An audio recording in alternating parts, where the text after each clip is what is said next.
Good days mga katips. So kamusta kayong lahat? So share ko lang po sa inyo itong pagbili natin ng ating bagong machine. So yung ating isang late machine nilet go na natin kasi tayo po ay soon bubuo na ng ating sariling tako, no? So hindi na tayo puro repair. So kailangan na natin mag level up kasi dumadami na tayong lahat. So kailangan na natin mag level up. So pinalitan natin yung machine natin, no? May pinili tayo kay boss sa ating loading, si Master Allen, no? Na late machine. So itong nakuha nating late machine medyo makati sa bulsa. So hindi lang po siya basta-basta Q-late, no? So ito pong machine na to medyo advanced na. So ito binuhat na natin yung kinarga na natin sa sasakyan. So let's go, iuwi na natin to. Napakabigat po nito. Ang kailangan pong bumuhat dito dapat 6 na katao kasi ang bigat nito 130 kilos halos ang bigat. So ito 4 kaming bumuhat, no? So medyo pahirapan ng paglagay sa pwesto kasi iaakyat pa namin sa 3rd floor. So napakabigat, no? 4 kaming bumuhat niya, no? Dapat talagang maingat kasi medyo sensitive din yung machine. May kasi to, may computer box. So kailangan hindi siya mapuyarsa, no? So yan, kitang-kita nyo. Hirap na hirap kami nila Master Edward na nagbuhat niyang paakyat para mailagay lang natin dun sa ating pwesto, no? So yan, kitang-kita nyo naman.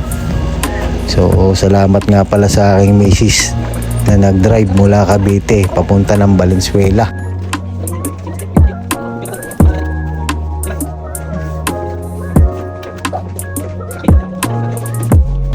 So ayan, no, pinupwesto na natin. Napakabigat, super bigat, no? Pero awan ng Diyos, naipwesto naman natin yung machine. So salamat sa mga tumulong sa ating mga tropa. So ayan.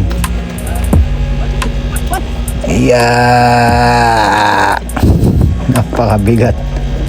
Ang bigat po ng machine yan. So itong machine natin gaya nga po ng sabi ko, hindi lang po siya dinisenyo na pang Q-late, no? So medyo advanced na yung technology nito. So ito po ay parang semi-CNC na. So itong machine na to, pwede na po siyang bumuo ng shaft, pwede na siyang bumuo ng bat na ikaw na masusunod kung anong taper ang gusto mong sukat, kung anong gusto mong pagkaka-pro taper ng shaft. So ayan, tinitesting na namin ni Master Edward. So medyo masakit sa ulo pa. So yung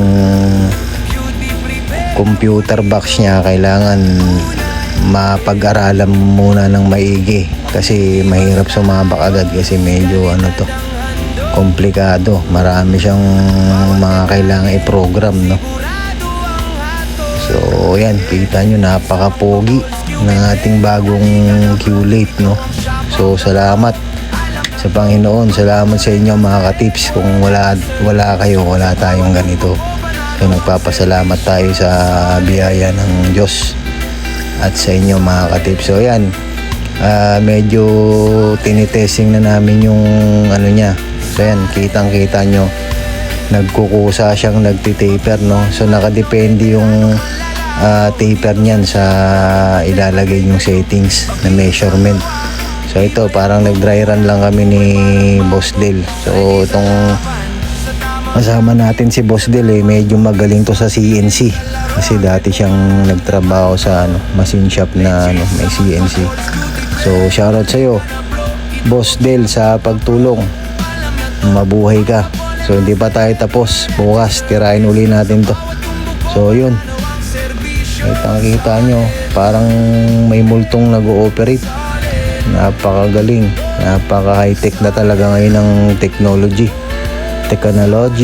So yun, thank you mga katips.